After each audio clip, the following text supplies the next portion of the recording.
Após o tema, a problemática, nós vamos estudar os objetivos.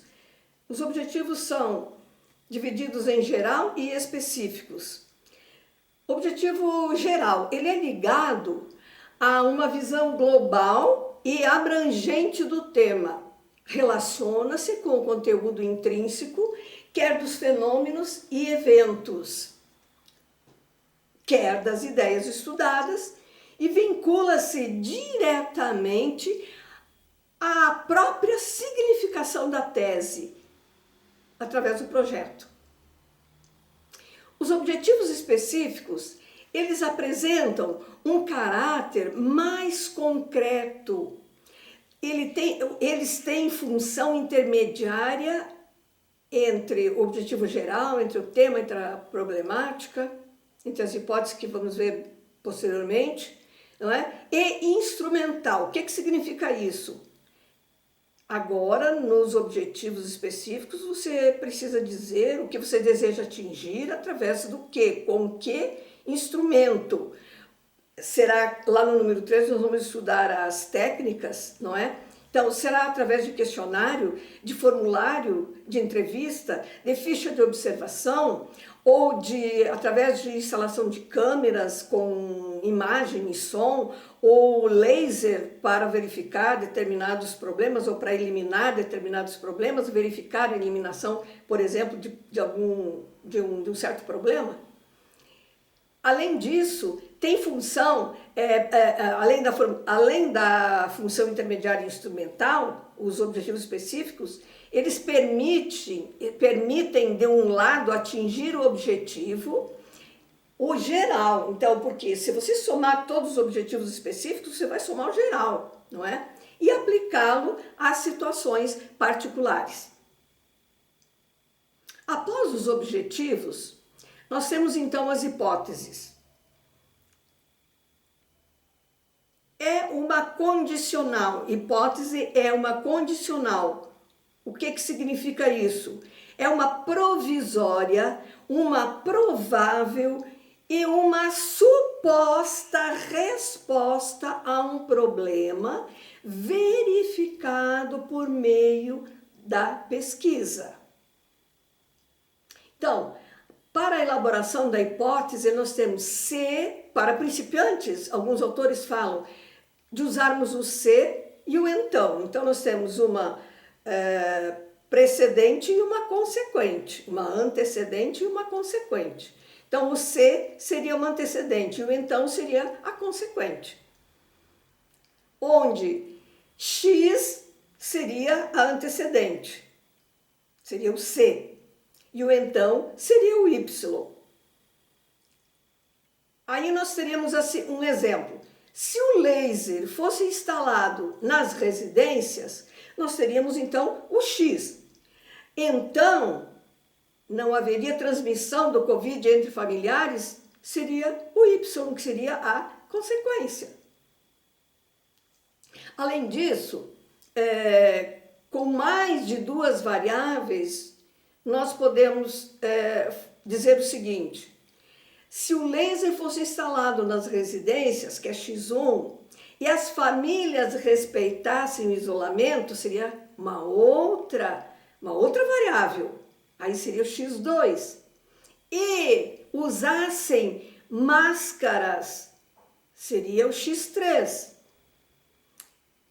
Então, toda a família estaria livre da infecção do coronavírus, seria o Y, que seria então a consequente. As anteriores eram as precedentes, eram as antecedentes. Muitas hipóteses aparecem de maneira categórica, como por exemplo, do livro, não é? A água congela a 0 graus centígrado. É uma afirmação, não é uma suposição afirmativa, na verdade. Quanto maior é o número de variáveis, mais extenso será o instrumento de pesquisa para a verificação das mesmas. Então, quanto mais amplo, quanto mais profundo for o seu estudo, quanto maior número de variáveis, maior será a preocupação com a elaboração do seu instrumento de pesquisa. Ele terá que abarcar cada variável, você terá que buscar informações a respeito de cada variável. Quais são os fatores importantes para a elaboração das hipóteses? Instrumento de investigação, que nós acabamos de explicar, julgamento se as suas hipóteses serão verdadeiras ou falsas, instrumentos poderosos no avanço da ciência, por exemplo, laser, câmeras, não é? Que antigamente não se usava muito isso. Então, tem avanço para a ciência, indicam o que procurar, dedução de manifestações empíricas, que nós já vimos o que significa o nível empírico, não é? Que é sorver do conhecimento de outros ou do povo, no caso. Auxiliam o pesquisador a confirmar ou negar sua tese, de forma testável ou quase testável, incorporam a teoria. Depois nós temos as funções das hipóteses, que vocês têm no material aqui todo também. Quais são as funções? Nós temos duas funções principais.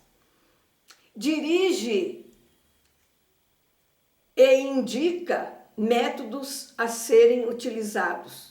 Que mais tarde nós vamos ver métodos de abordagem, métodos de procedimento, e aí vocês poderão escolher quais deles. Então, as hipóteses é que vão dizer quais os métodos vão auxiliar, então, a sua pesquisa.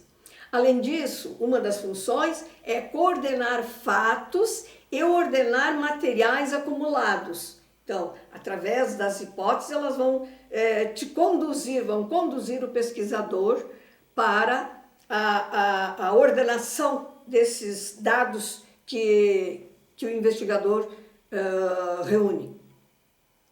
Depois nós temos vários fatores importantes na formulação das hipóteses, como, por exemplo, conhecimento sobre o tema, o que você já leu, o que você ouviu, o que você está verificando nos meios de comunicação, na mídia total, não é?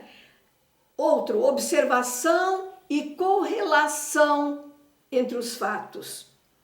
Por exemplo, a Covid, que relação tem com outras pandemias, por exemplo, já vividas pelo mundo, não nós, né, não nossa época, porém anteriores a nós. Conexões similares com os outros. Tá? Quais são as conexões dessa com outras pandemias, por exemplo? Dedução lógica pela sucessão de fatos. O que é lógico nessa dedução? Quando vocês estudarem os métodos de abordagem de procedimento, nós temos lá o método dedutivo. Então, qual é a lógica, né, de dedução pela sucessão dos fatos? A área das ciências a qual se insere. As analogias, por exemplo, a ecologia de plantas, a ecologia reflete na vida do homem. Então é uma analogia, uma comparação. Experiência idiosincrática ou pessoal é a reação das pessoas frente a determinados fatos. E casos discrepantes também da teoria. Essa teoria ela tem um elo com o conhecido e com o desconhecido.